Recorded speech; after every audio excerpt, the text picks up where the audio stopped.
어떻게 아직도 살아있냐? 주민 여러분 안녕하세요. 주민센터 센터장입니다. 90년대 말 낭만 가득했던 대학로 연극계에 혜성처럼 등장한 천재 연출가, 현란한 대사발로 지리는 코미디를 만들어낸 각본가 겸 영화 감독, 미국 전통 라이브 코미디 SNL을 한국에 정착시킨 SNL 코리아의 아버지 장진 감독. 너무나 장진스러웠던 감독이 작정하고 대중적으로 만든 남자의 영화 거룩한 계보.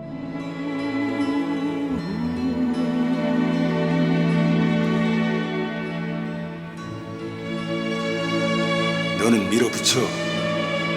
난 법을 남게. 녹색불이 찾았습니다. 경기산 지켜야지.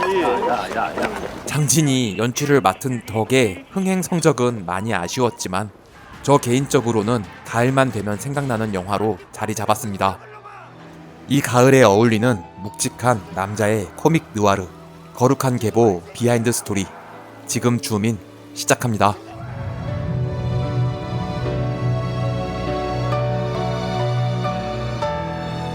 미국의 시인 로버트 프로스트의 쓰러져 있다의 첫 구절로 영화를 시작합니다. 비 오고 바람이 쌓아버리는데 사람이 어쩌고 당할 수가 있겠소? 이 영화를 관통하는 상징적인 이미지로 시작하고 싶었다고 하는데요. 니는 밀어붙여. 난 법서불난 게.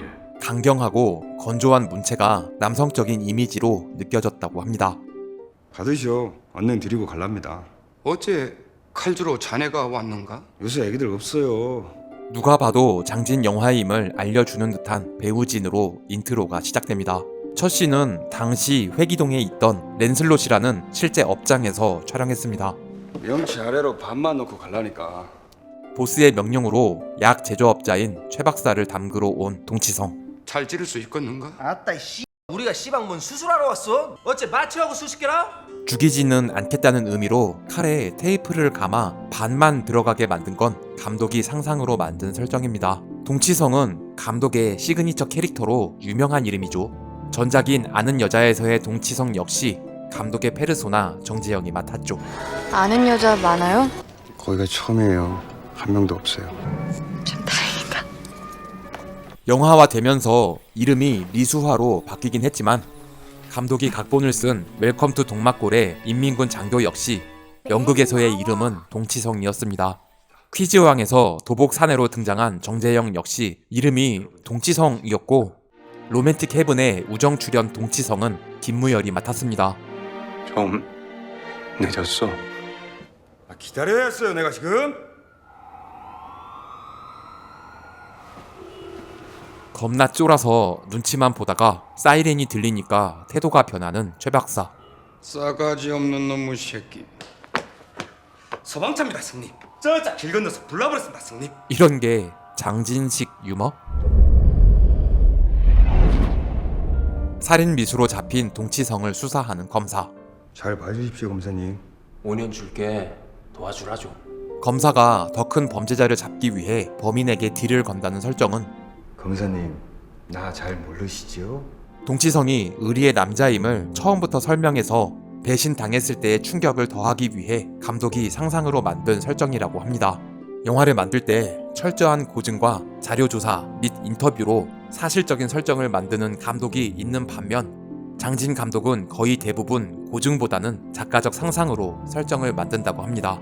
영화니까 가능한 판타지적인 면을 좋아한다고 하네요. 그리고 또 한 가지, 첫 씬에서 감독이 미리 말하고 싶었던 건 그때 김유희가 나한테 그러더만 코끼리를 냉장고에 넣는 방법 아냐고. 쪽팔리게. 내가 대답을 했다. 문 연다, 코끼리 넣는다, 문 닫는다. 그랬더니 그러더만 자기는 오른팔 시킨다고. 코끼리 이야기는 모르는 이야기. 아씨. 장진 특유의 현란한 대사발이 앞으로 많이 펼쳐질 것이라는 걸 암시하고 싶었다고 합니다. 판결 나왔고요. 7년 받아버렸습니다. 사람이 죽은 것도 아닌데 7년형이라니. 사실 이전에 1997년 분바라바 나이트클럽 김장춘 폭행 사건이 추가 접수되면서 판결이 더 무거워졌다는 설정입니다. 삭제된 법정에서의 최후 진술 장면을 보면 치성이 김장춘을 찌르긴 했으나 칼 맞아 죽은 게 아니고 병원으로 가던 중 교통사고로 죽은 것이라며 아우가 호소하는 장면이 나오죠. 김창준이는 치성이 중학교 갓 들어갔던 시절, 조개가 다 뒤져버렸지요. 아버지가 생업으로 뿌렸던 피조개가 정유회사 때문에 전부 뒤져불어서 집이 망해분 바람에 싸움을 시작했다는 과거의 서사도 삭제됐습니다. 애들을 패불면 왜 맞는 놈들 모양새가 피조개 똥구녕 맨키로 뿔구죽죽하니 변하는지. 결말에 큰 영향을 미치게 될 공군 훈련장이 근처에 있다는 암시로 교도소 첫 장면에 날아가는 전투기를 CG로 심었습니다. 교도소 내 외부는 익산교도소 세트장에서 촬영했습니다. 제작 당시 대규모 세트를 새로 짓기 위해 넓은 장소를 물색하다가 결국 찾지 못하고 2005년 영화 홀리데이를 촬영하기 위해 지어진 이곳을 섭외해 기존 철골만 빼고 전부 리모델링해서 만들었다고 하네요. 이후 이곳은 한국 영화에 나오는 웬만한 교도소는 전부 여기서 촬영했다 해도 과언이 아닐 정도로 수많은 영화의 배경이 됐으며 익산의 대표 관광지로 자리매김했습니다. 자세히 보면 동치성이 살짝 절뚝거리며 걷고 있는데요. 액션 트레이닝을 하다가 발목 부상을 당하는 바람에 압박 붕대를 감은 채 걸었기 때문이라고 합니다. 발목 통증으로 인해 더 리얼한 수감자의 표정이 나왔습니다. 방에서의 휘파람이 온 교도소에 울려 퍼지다니. 폐활량 쩌는 정순탄의 등장은 사실 말도 안 되지만 멋있게 등장시키기 위한 시그니처로 설정했습니다.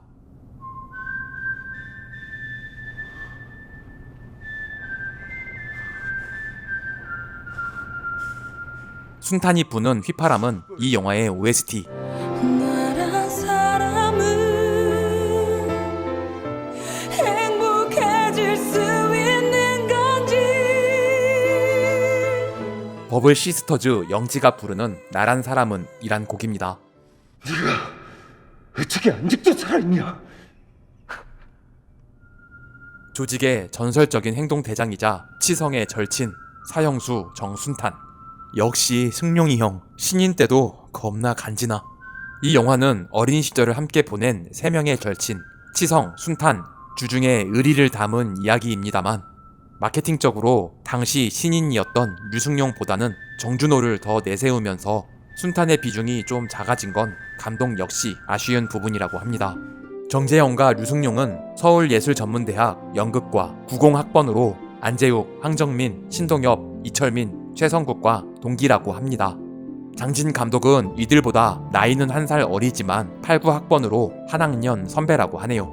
사형 떨어지는 거 아무 손도 못 써가지고 원망만이었지. 사실 조직폭력배 주요 간부였고 동급의 조직원이 같은 교도소에 있다면 요주의 인물인 노란 명찰을 착용하고 있어야 맞는 설정이겠지만 조폭 영화가 처음인 감독은 그냥 일반 수용자인 하얀색 명찰로 설정했습니다. 자료조사를 철저히 하는 편은 아니라서일까요? 대전 천안서 13명 연난 교도소에서 만난 사형수와 무기수가 평생을 함께하는 친구가 됐습니다.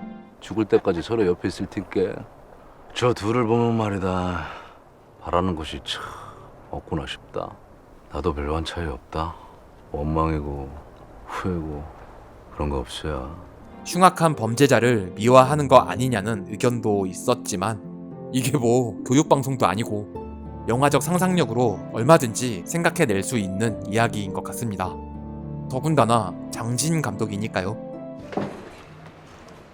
칼을 쓴다고? 주먹이 더 빠르지요. 식당은 익산 세트장이 아닌 동두천 초등학교의 식당에서 촬영했습니다. 교장쌤이 이런 범죄 영화인 줄도 모르고 허락한 걸 후회했다는 후문이 이렇게가 한 방이야? 치성과 같은 방을 쓰게 될 멤버들을 소개합니다. 그래서 7년 동안 여기 있을 생각이야? 나 다음 달쯤에 나가려고 그러는데 갈래? 같이. 탈옥이 인생의 목표인 장나경의 서사를 지켜보는 재미도 쏠쏠하죠. 꼴통 새끼 하나 들어왔다 카더만. 오, 인상 좋네 그 새끼. 초장부터 시비를 털기 시작하는 교도소의 왕 박문수. 이철민 역시 장진사단의 멤버로 정재영, 류승룡과 동기입니다. 좋겠네. 뒤지기 전에 친구도 만나고. 그자. 대구 출신으로 감독의 영화에 나오는 경상도 배역은 전부 맡았다고 하네요. 그 놈 다짜고짜 칼부림을 했었고 치성이 담궈버렸던 최 박사를 만나고 있는 보스 김영희. 서울예술전문대학 연극과의 모태인 한국연극아카데미 62학번 1기생으로 감독과 배우들의 대선배 민지환 선생님입니다.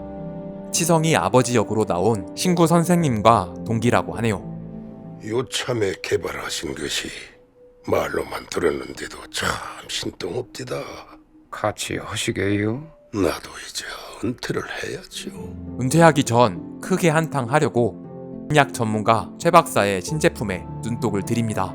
애초에 최 박사와 거래를 트기 위해 치성을 보냈던 것 같은데요. 그런데 최 박사의 요구사항이 나 찌른 놈, 그놈보다 오래 살고 잡소. 지성이가 나하고 몇 년이나 같이 있었냐? 이곳은 포천 아도니스 CC의 사우나입니다. 지성이가 들어간 곳이네. 이 새끼들. 조폭도 일단 한 수 접고 들어가는 깡따구. 가야! 성질 알면서 긁어대지 말고. 내가 잘해주려고 얘기한 거지. 야 일로 와. 뭘 와. 찔러대지 말고 와야. 네가 오늘은 새 남자의 고향 친구이자 치성의 썸녀인 여일은 당시 대학로의 에이스 장영남이 맡았습니다. 여일이라는 캐릭터 역시 감독이 쓴 각본에 자주 나오는 이름인데요. 킬러들의 수다에서는 공효진이, 웰컴 투 동막골에서는 강혜정이, 우리는 형제입니다에서는 윤진이가 여일 역을 맡았죠. 감독이 군생활 할 때 큰 힘이 됐던 위문 편지를 보내준 어느 학생의 실명이라고 합니다. 야, 생각보다 얼굴 좋다. 동생을 작업치기 전 얼굴이라도 한번 보고 작별 인사하러 온 조폭 보스. 아무것도 모른 채 형님이 오셨다고 해맑게 웃는 치성입니다. 기침 몇 번 하고 피 쪼까 토하고 해서 나와야지. 수화기를 두 손으로 잡는 건 경험에서 나온 정재영의 디테일한 설정이라고 하네요. 순탄이가 살아있어라. 죽어도 죽은 놈이고 살아있어도 죽은 놈이여. 보아하니 순탄이 역시 조직에서 의도적으로 잘라낸 것 같죠. 앞서 말했듯이 조개 사업이 망해불고 허허 벌판 위에 비닐하우스 하나 지어놓고 사는 치성의 아버지. 어째 집에 랩을 씌워놨대요? 따스다야 그래도. 한겨울 추수가 끝난 논에 세트를 지어 내부 장면까지 촬영했다고 합니다. 우린 미연에 같은 건 안 간 게 죄값 달게 받고 사람 되어갖고 나오라고. 신부모가 아닌갑소. 새 친구의 유대 관계를 함축적으로 보여주기 위해 과거 회상씬을 인서트로 활용했습니다. 이곳은 군산 앞바다 갯벌입니다. 옛날에는 투가 많은 전쟁이었어. 동생들 모아놓고 라떼눈을 시전하는 꼰대 형님 김주중. 술이 술술 들어갈 것 같은 이곳은 신촌의 고기 맛집 고바우입니다. 그 순탄이란 선배 말이오. 밖에서는 식구들 다 부르부르 갖고 팽당했은 게 좋겠다. 아는 거 많아서. 조직원들이 친구에 대해 잘못 알고 있어서 기분도 더러운데 시끄럽게 놀고 있는 공군 군인들. 저것들은 저 군인이야 소방관들이야. 이런 깡패 새끼들이 대한민국 공군을 물러보내. 김지경 이분은 사실 전문 배우가 아니라 당시 감독의 회사 필름 이수다의 PD였는데 감독이 이미지를 너무 좋아해서 기막힌 사내들을 시작으로 본인의 영화에 많이 출연시켰다고 합니다. 아니 뭔 조폭이 싸움을 이라고 하냐. 우리가 알 수 있는 건 주중이는 싸움을 못한다는 것이죠. 브라보다. 브라보. 또 브라보 했었네. 영화 촬영 현장에는 스텝과 배우들만 쓰는 유행어가 생기기 마련인데 이 대사가 그랬다고 합니다. OK 컷이 나올 때도 NG 컷이 나올 때도 브라보를 외쳤다고 하네요. 여담으로 류승환 감독 촬영 현장의 유행어는 아이 좋아 같은 게 있죠. 아이고 좋다 오빠 화이팅. 아이고 좋다. 아이 좋아. 네 아이자 뒤졌구나 하고 생각될 날이 오거든. 그 근방에 내가 꼭 있을 텐게 기억해라. 이 대사 역시 반전을 만들어주는 설정에 대한 복선입니다. 의도한 건 아니지만 주중이 공군 조종사를 죽일 뻔하죠.